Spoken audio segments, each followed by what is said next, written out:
Salam, hər vaxtınız xeyir. Bu günlərim Azərbaycan Respublikasının Elm və Təhsil Nazirliyinin Təhsildə İnkişaf və İnnovasiyalar üzrə 9-cu qrad layihə olan Qızıl Əllərlə Vətəni Gəzək layihəmiz. Layihə keçirilir Göyçay şəhər Səməd Vurğun adına İnteqrasiya Təlimi İnternat Hüquqi Gimnaziyada. Hər biriniz uşaqları salamlayıram. Bu günləri biz ötən layihəmizin davamlılığı olaraq bu layihədə yenə də sizinlə bir aradayıq. Hər birinizi layihənin sonuna bitənə qədər xoş arzularla gözləyirəm. Yenə də gələcəm sizinlə birlikdə olacaq.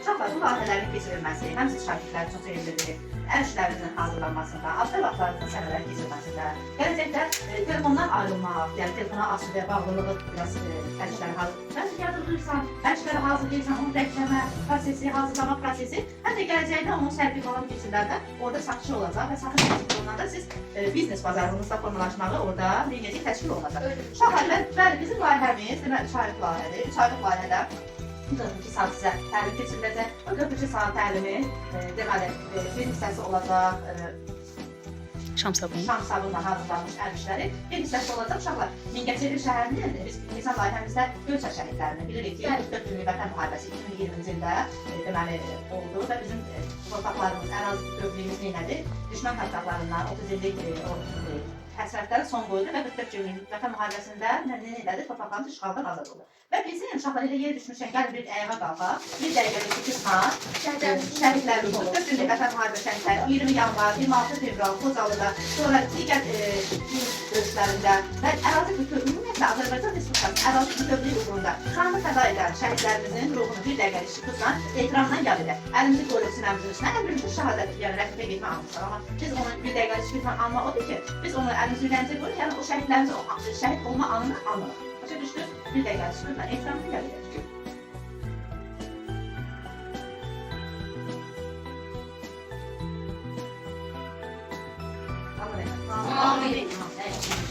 Deməli, həmin o 44 günlük Vətən müharibəsində 44 günlük Vətən müharibəsində 4 minə yaxın könüllü gəncləri, insanlar, bəylər gedib iştirak edirlər. Yəni Vətən müharibəsi uğrunda könüllü olaraq sənəd verilir, təqdim olunur və gedib deyirlər o müharibədə iştirak edirlər. Və Göyçayımızın 47 şəhidi var, 44-də qazi var, veteran. Hər bir veteranlar, müharibə veteranı, 2-ci Qarabağ döyüşünə. Deməli, uşaqlar, biz keçən illərin qrant layihəmizin təqdimatında deməli, biz keçən illərin həmən layihəmizdə sərgi üçün, təqdimat üçün o 44 günlük Vətən müharibəsinin 46 şəhidinin, 47 şəhidinin çərçivəsində həmçinin də Polad Həşimoğlu və digər o milli qəhrəmanlarımızın şəhidlərindən ibarət digər çərçivələr, hədiyyəliklər hazırlamışdır və sərgi zamanında onlara təqdim olundu. Uşaqlar, amma bizim o Vətən müharibəsi, vətənimiz uğrunda şəhidlərimizi almaq, amma orada qazilərimiz oradadır. Belə mi? Bayaq dedim, 44 Göyçayımızın qazisi var. O da insandır da, orada qazilər nədir? Canlı şahiddir. Şəhidlərin yanında olan, o müharibədə iştirak edən, onlara şahidlik edən canlı şəhid deyirlər. Şahid edir. Yəni üstündə neçə keçməsinə baxmayaraq o insanların gözü qarşısında o şəhidlər orada şəhid olacaq, o insanlar. Bizim aramızda da İsmail və onun atası da o həmən qazilərdən olubdur. Yəni qazilərdən də orada iştirak edib. Atan adı nə idi? Qazi. Həkim elə özündə. Soyadında deyil. Vətən müharibəsində qazi olmuşdur, qazi.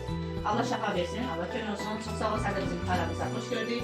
İnşallah, yəni xoş anlarda bir arada, inşallah layihənin sonuna günlər və digər vaxtlarda bir arada olacaq.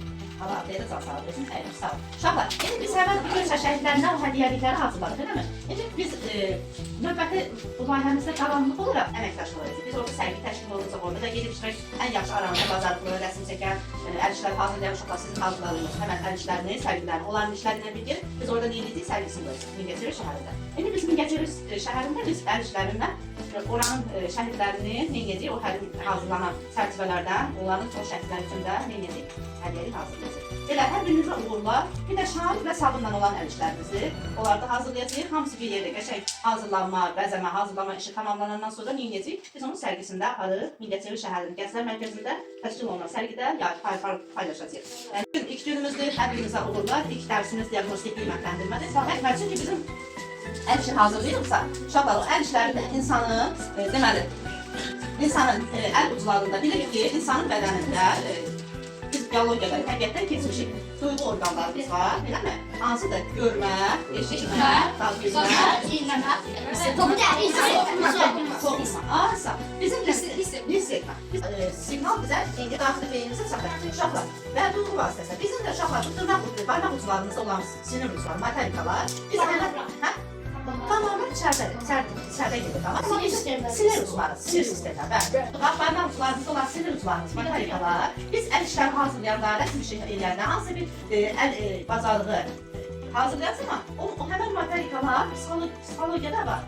Deməli beynin sıxılır və bizim daxili beynimizdə siqnal çatır. Bizim də beynimiz uşaqla iki yarım kürədən ibarət. Yəni görərsiniz də bir nöqtə qoza bənzədirlər, qoz meydasında. Yəni bilirsiniz. Yəni beynimizin bir hissəsi IQ-dir, bir hissəsi EQ-dir. IQ-dur ki, uşaqlar biz məntiqi düşünürük. Yəni məntiqlə düşünürük, hesablayırıq, düşünmə qabiliyyətimiz var. Amma EQ bizim emosional olmamızdır, duyğularımızdır, bir-birimizə sevgilən yanaşmamızdır. Kimsə ağrıyıram deyəndə ona yaxınlaşmamızdır. O da bizim EQ tərəfimizdir.